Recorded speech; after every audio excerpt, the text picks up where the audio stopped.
Hello everyone. आज का जो हमारा वीडियो है वो है मेंस 2019 की कैसे आप तैयारी कर सकते हैं। अभी हाल ही में एक नोटिफिकेशन आया है जिसमें आप अपने स्कोर कार्ड आपने डाउनलोड किए हैं बीपीएससी की वेबसाइट से। तो उसके बेसिस में और जो भी आसपास हवा चल रही है उसके बेसिस पे ये ऐसा लग रहा है कि अक्टूबर नवंबर में मेंस होने की संभावना है। और जुलाई में ऑफ कोर्स हाई कोर्ट भी अपना वर्डिक्ट दे देगा ओबीसी की रिजर्वेशन के मामले में, तो एकदम क्लियर हो जाएगा कि एक्चुअली कितना रिजर्वेशन का परसेंटेज होने वाला है।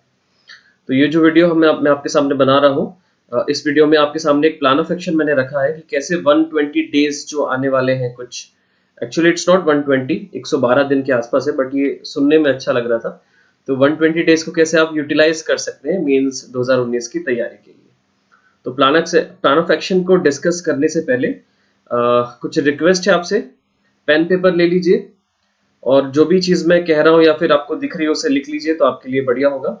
दूसरी चीज है जो इम्पोर्टेंट, कि पेन और पेपर लिखने के साथ साथ सीरियस होके इस वीडियो को देखिए। सीरियस होने का ये मतलब नहीं है कि टेंशन में बैठ के देखिए, स्माइल करते हुए देखिए, बट जो भी चीजें मैं बताऊंगा उसको ध्यान से सुनिएगा। ये आपके सब्जेक्ट्स हैं जो मेंस पे पूछे जाते हैं। सब्जेक्ट्स जो हिंदी में लिखे हुए हैं, सिलेबस जो आपका नोटिफिकेशन आया था, नोटिफिकेशन में इसी प्रकार का कुछ लिखा गया था, 1 2 3 4 और हिंदी और उसके बाद निबंध आपका जो सब्जेक्ट है। तो ये सब्जेक्ट्स में इंपॉर्टेंट चीज क्या है आपको जो ध्यान देनी है वो है कि इसका जो आप देख सकते हैं टाइम पीरियड देख लीजिए। जो शुरू के 3 जीएस के पेपर है आपके, वो 3 आवर्स के हैं। उसके बाद आपका जो एथिक्स है वो 3 घंटे का पेपर है। हिंदी भी 3 घंटे का है और निबंध आपके 2 घंटे का है। ये मार्किंग है आपकी 1400 नंबर आपके मेंस के होते हैं, जिसमें से आपको 900 के ऊपर अगर आप लेके आएंगे तो डेफिनेटली आप क्लास 2 रैंक या डिप्टी कलेक्टर डीएसपी एस्पायर कर सकते हैं। और 175 नंबर का आपका साक्षात्कार है यानी इंटरव्यू है। आगे बढ़ते हैं। तो ये कुछ शेड्यूल मैंने बनाया है कि कैसे आप चीजों को बेटर तरीके से अटेम्प्ट कर सकते हैं। तो सबसे पहले आज की तारीख जो है वो 1 जुलाई 2020 है। आज वेंसडे है। और आज से कैसे आप अपने प्लान ऑफ एक्शन को रोल पे लेके आएंगे उसके बारे में मैं डिस्कस करने वाला हूँ। तो ये जो 120 दिन का जो साइकिल है, इस 120 दिन के साइकिल को हमने 4 पार्ट में डिवाइड किया है। यानी आप इन 120 डेज में 4 बार अपने सब्जेक्ट को रिवाइज कर सकते हैं। राइट, इस प्रकार से मैंने कुछ मॉड्यूल बनाए। जब आप तैयारी करेंगे तो आप कोई प्लान ऑफ एक्शन को ध्यान में रख के मेंस की तैयारी करें तो आपसे कुछ छूटेगा नहीं। सबसे बढ़िया प्लान ऑफ एक्शन होता है कोई भी टेस्ट सीरीज है उसके हिसाब से अपना शेड्यूल बना लीजिए। बिकॉज टेस्ट सीरीज कोई भी अगर कोचिंग बनाती है तो वो ये ध्यान रखती है कि इनफ टाइम मिले सारे सब्जेक्ट्स को आप कंप्रीहेंड कर सके। तो टेस्ट सीरीज के हिसाब से आप बना सकते हैं और जो मैं आपको बता रहा हूँ ये भी आपके लिए फ्रूटफुल होगा। तो सबसे पहला देखिए, हिस्ट्री जो है वो है 6 तारीख को, 6 जुलाई को हिस्ट्री है। तो इसका क्या मतलब है? इसका ये मतलब है कि जो आपके पास ये 5 दिन है, 1 2 3 4 5, ये जो 5 दिन है आपके पास, इसमें आप हिस्ट्री के जो 5 टॉपिक्स हैं उसको तैयार कर सकते हैं और 6 तारीख को खुद ही प्रिपेयर होकर एक बढ़िया सा कोई टेस्ट दीजिए। तो ये जो टाइमिंग लिखी है, टेस्ट की टाइमिंग लिखी है, ये चाहे कोई भी टेस्ट हो सकता है, कोई आप फ्रेंड से ले सकते हैं, कोई कोचिंग का टेस्ट हो सकता है, या तो जो भी कोचिंग का शेड्यूल है उसी प्रकार से आप डिजाइन कर सकते हैं। मेरा पर्पज ये है कि इन 6 दिनों में, 5 दिनों में आपका हिस्ट्री कंप्लीट होना चाहिए। तो पहला जो हफ्ता है आपका उसमें आप मंडे तक हिस्ट्री कंप्लीट करिए। अगला हफ्ता है देखिए 13 तारीख को आप ज्योग्राफी कंप्लीट करिए, फिर 20 तारीख को आप पॉलिटी कंप्लीट करिए और 27 तारीख को आप सोशल इश्यूज कंप्लीट करिए। इससे क्या होगा? इससे आपका शुरू के 2 पेपर फर्स्ट मंथ में, जुलाई मंथ में कंप्लीट हो जाएंगे। नेक्स्ट आते हैं अगस्त में। सेम 3 तारीख को इकोनॉमिक्स, 10 तारीख को साइंस एंड टेक, उसके बाद एथिक्स, एथिक्स 17 को रहेगा, और फिर 24 को हिंदी और 26 को आपका जो रहेगा दैट इज एसे। तो ये आपके सारे सब्जेक्ट जो है 26 अगस्त तक एक बार अच्छी तरीके से पढ़ के एक एक बार आपके क्वेश्चन अटेम्प्ट करके हो जाएंगे 26 अगस्त से। इसके बाद दूसरी साइकिल है। दूसरी साइकिल में आपको क्या करना है, ये सारे दोनों सब पेपर वाइज पढ़ना है, यानी पेपर 1 का पार्ट ए और पार्ट बी दोनों एक साथ पढ़ना है। बिकॉज आपको पेपर भी ऐसे ही देना है ना। आप जब लिखने जाएंगे 3 घंटे के लिए तो हिस्ट्री और ज्योग्राफी आप एक साथ लिखेंगे। जब एक साथ लिखेंगे तो उसके लिए पढ़ाई भी आपकी स्ट्रैटेजी वैसे ही होनी चाहिए। अब देखते हैं 26 अगस्त के बाद क्या है। 2 सितंबर को आपके पास 7 दिन का समय मिलेगा। देख लीजिए 26 से लेके 2 तारीख के बीच में ये जो 7 दिन का समय है, इसमें आप पेपर 1 पूरी तरीके से पढ़िए।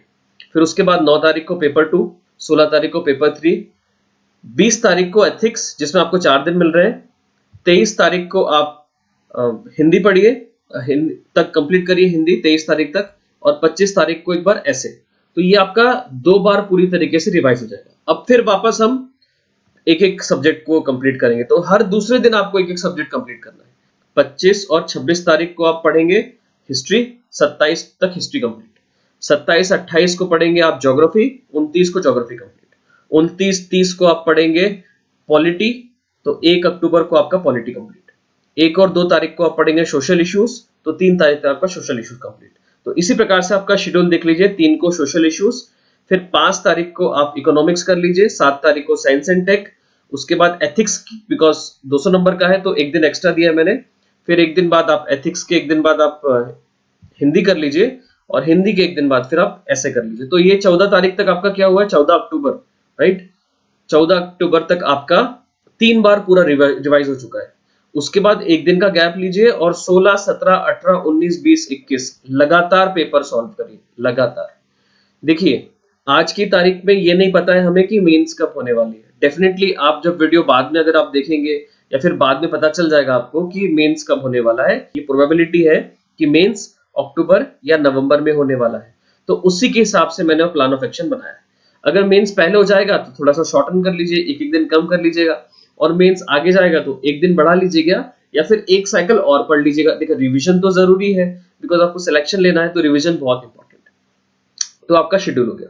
अब इसके बाद हम लोग देखते हैं नेक्स्ट कि अच्छा ये देखिए, ये पूरा आपका कैलेंडर व्यू है कि भाई 6, 13, 20, 27, तो आपको करेक्टली एक एक हफ्ते का समय मिल रहा है इसमें, राइट। तो ये गूगल कैलेंडर है, इसमें जो इसमें येलो कलर से ऑरेंज कलर से दिख रहा है वो हमारा शेड्यूल है, और बाकी ये छुट्टी वगैरह है जो भी, उसमें हमें कोई मतलब नहीं है। फिर भी शेड्यूल आप एक बार देख लीजिए, मैं इसको धीरे धीरे फॉरवर्ड कर देता हूँ। जो मैंने आपको पहले बोला है वही है, तो इसमें आपको ज्यादा बेटर समझ में आएगा कि देखिए 2 दिन का गैप है, 3 दिन का गैप है, 1 दिन का गैप है। तो ये आपका पूरा शेड्यूल है, 21 अक्टूबर तक आपका 4 बार पूरा सिलेबस रिवाइज हो जाएगा। इसके बाद हमें करना क्या है, अब जब सबसे पहला जो आपका साइकिल चलेगा उसमें आपके पास एक सब्जेक्ट के लिए 7 दिन का समय है। हिस्ट्री की बात करते हैं तो हिस्ट्री आप डिवाइड कर सकते हैं 5 पार्ट में। क्या क्या रहेगा, एक तो वर्ल्ड हिस्ट्री में डिवाइड, फर्स्ट है वर्ल्ड हिस्ट्री, सेकंड है आपका इंडियन एंशिएंट, मेडिवल, मॉडर्न, और एमपी की हिस्ट्री और कल्चर, टूरिज्म। तो ये 5 टॉपिक हो गए आपके, वर्ल्ड, इंडिया में एंशिएंट, मेडिवल और मॉडर्न, और एमपी की। तो ये 5 पार्ट को आप एक एक दिन दीजिए या डेढ़ डेढ़ दिन दीजिए, तो आपका ये सिलेबस हो जाएगा। ठीक है, नेक्स्ट आगे बढ़ते हैं। ज्योग्राफी की बात करते हैं तो ज्योग्राफी भी आपको शुरू में एक हफ्ते में करना है। तो शुरू में आप देखिए जो 2.1 है, 2.2 है, और ये दोनों जो टॉपिक है बहुत बड़े हैं।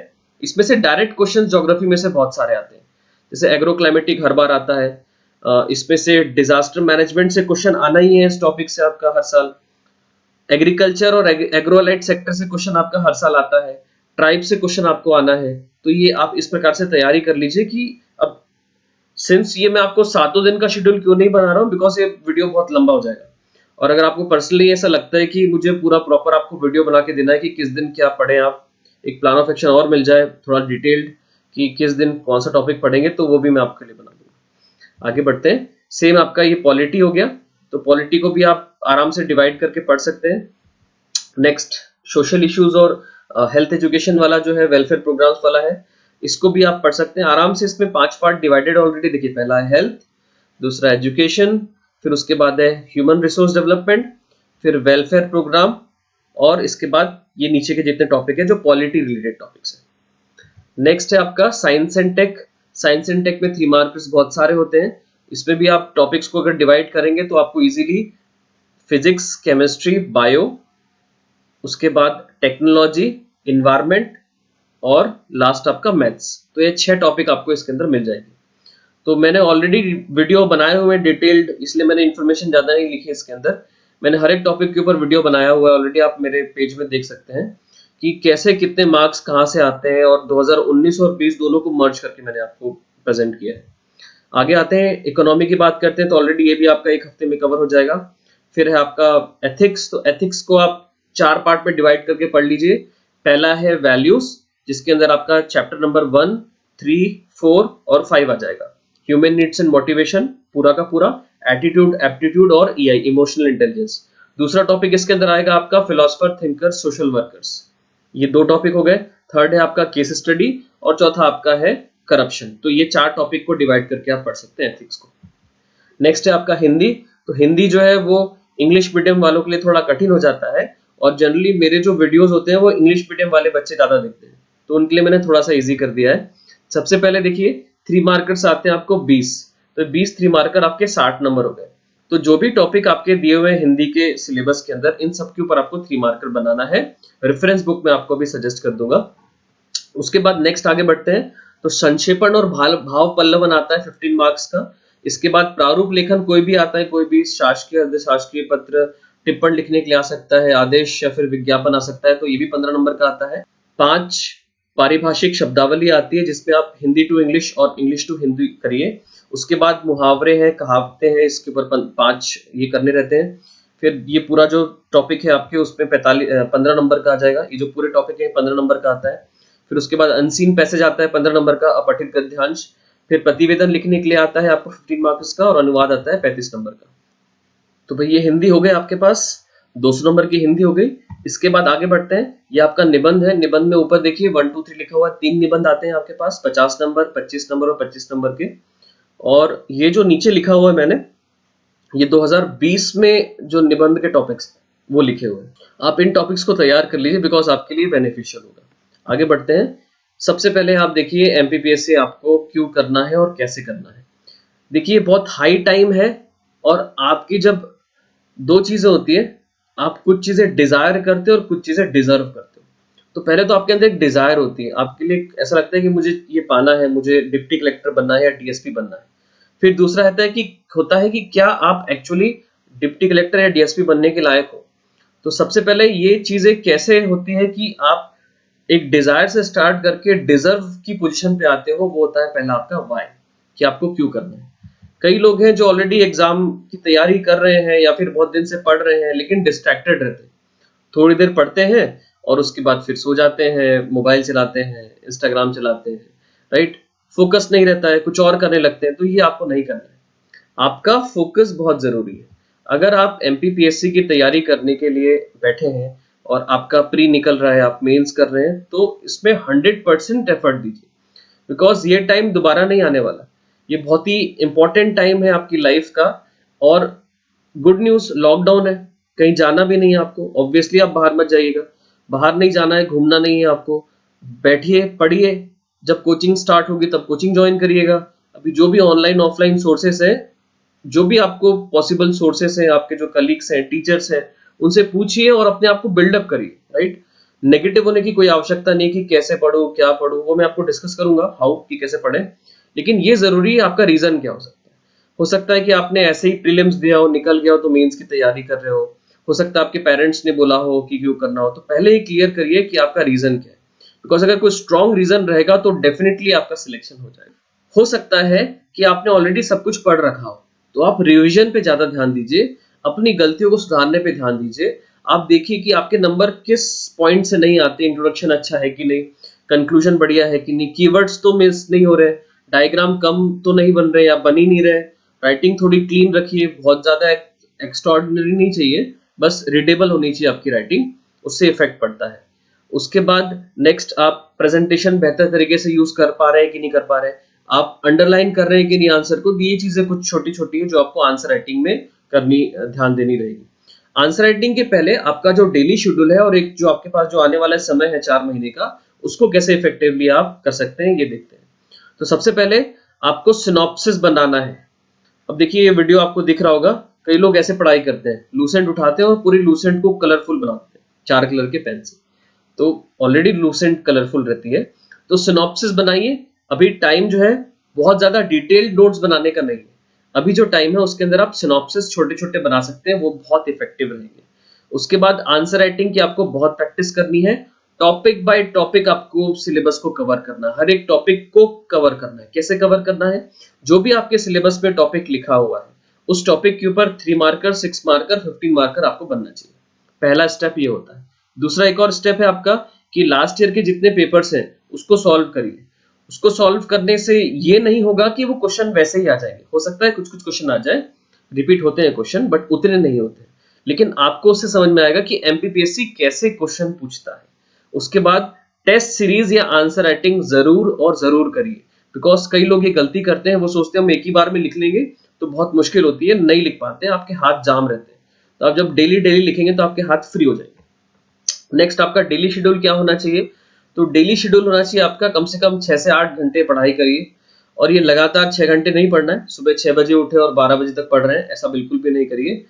6 घंटे में से 50 मिनट पढ़िए और 10 मिनट रिलैक्स करिए। आंखों को थोड़ा रिलैक्स होना चाहिए, तो उसके लिए टीवी नहीं देखना है उसके लिए मोबाइल नहीं चलाना है, उसके लिए व्हाट्सएप नहीं चेक करना है, उसके लिए या तो आंखों को क्लोज करके बैठ जाइए, या तो हेड रेस्ट कर लीजिए, या फिर घर वालों से बात करिए, घूम के आ जाइए, थोड़ा टहल लीजिए, है ना, थोड़ी हल्की सी लाइट एक्सरसाइज, जंप कर लीजिए, है ना, पुशअप नहीं लगाने, तो 50 मिनट पढ़ाई करोगे और 10 मिनट पुशअप लगाओगे और 4 घंटे सोओगे, तो ऐसा नहीं करना है। इसके बाद ध्यान से सुनिएगा, इन 6 से 8 घंटों की पढ़ाई करने के बाद 2 घंटे आपको रिवीजन करना है। तो रिवीजन बहुत जरूरी है। और ये साइकिल चलेगा कैसे?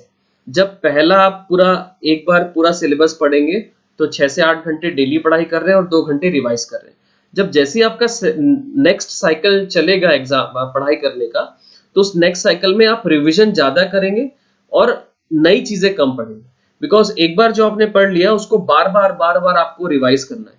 जितना आप बार बार रिवाइज करेंगे उतना ही आपको कंठस्थ हो जाएगा। और एग्जाम में उस समय क्या होता है, जब इतना प्रेशर होता है तो चीजें याद नहीं आती है। तो रिविजन इज द ओनली की।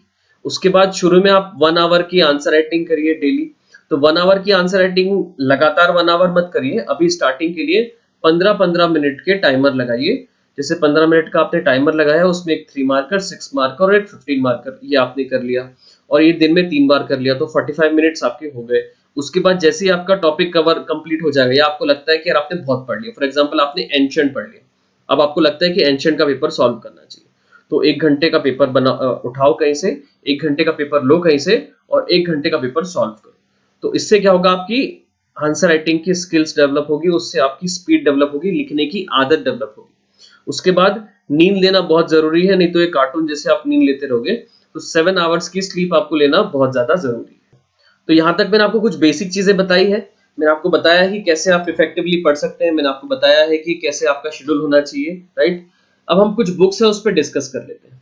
तो बुक्स हम लोग कैसे डिस्कस करेंगे, वन बाय वन हम रिवर्स किया चलते हैं कि क्या क्या चीजें हमने देखी थी। सबसे पहले देखिए, जो निबंध की बात करते हैं, तो निबंध के लिए बहुत ही स्पेसिफिक कोई बुक नहीं है, आप दृष्टि की बुक पढ़ लीजिए, आप निबंध मंजूषा पढ़ लीजिए, करमवीर शर्मा जी के निबंध पढ़ लीजिए।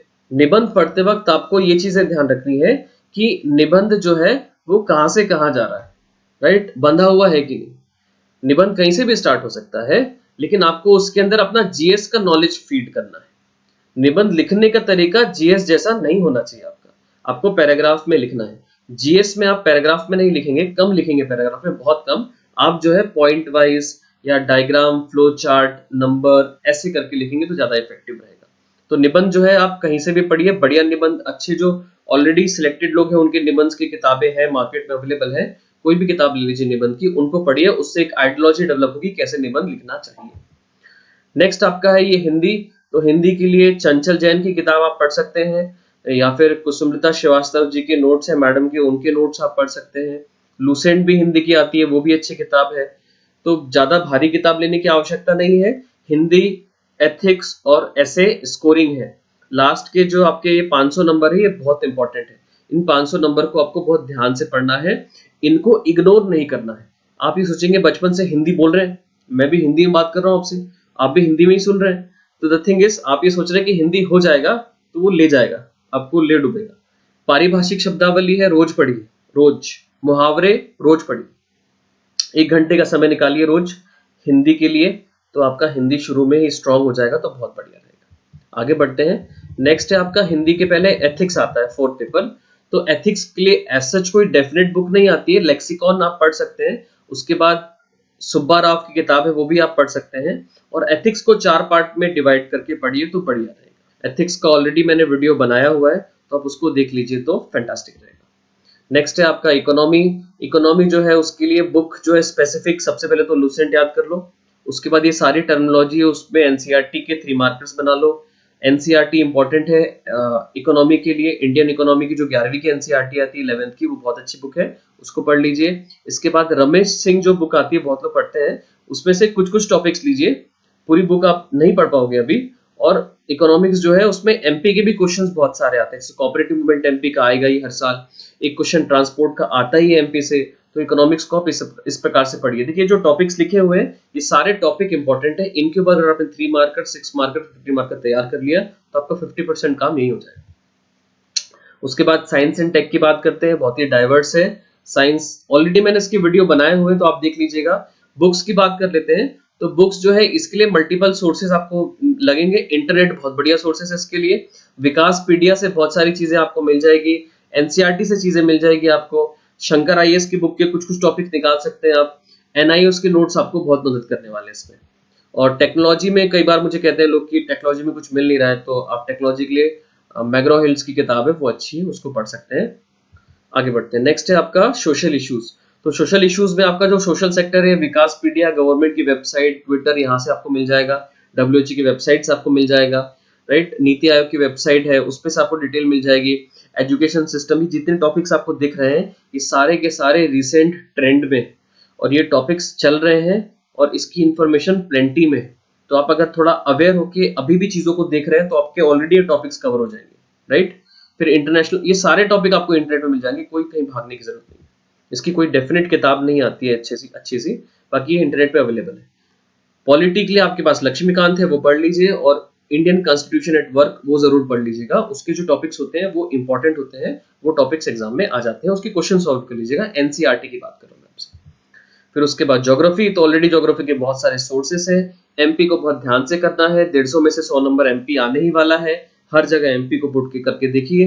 20 नंबर का डिजास्टर मैनेजमेंट और उसके नीचे वाले टॉपिक्स आते हैं हर साल, तो ये आप ध्यान से पढ़िएगा, इग्नोर मत करिए, एमपी के डायग्राम मैप हर जगह आपको पुट करने हैं। हिस्ट्री की बात करते हैं, 5 टॉपिक है, हिस्ट्री की बुक से एनसीईआरटी, बहुत सारा प्लेंटी डेटा अवेलेबल है, आपको सारी चीजें पता है। यहाँ तक हमारा वीडियो था, जो भी आपको जानकारी चाहिए हमें कमेंट बॉक्स में पूछ लीजिए, या फिर हमारा जो टेलीग्राम और इंस्टाग्राम में पेजेस हैं उसको लाइक कर लीजिए, मुझसे आप वहाँ कनेक्ट कर सकते हैं। Thank you so much.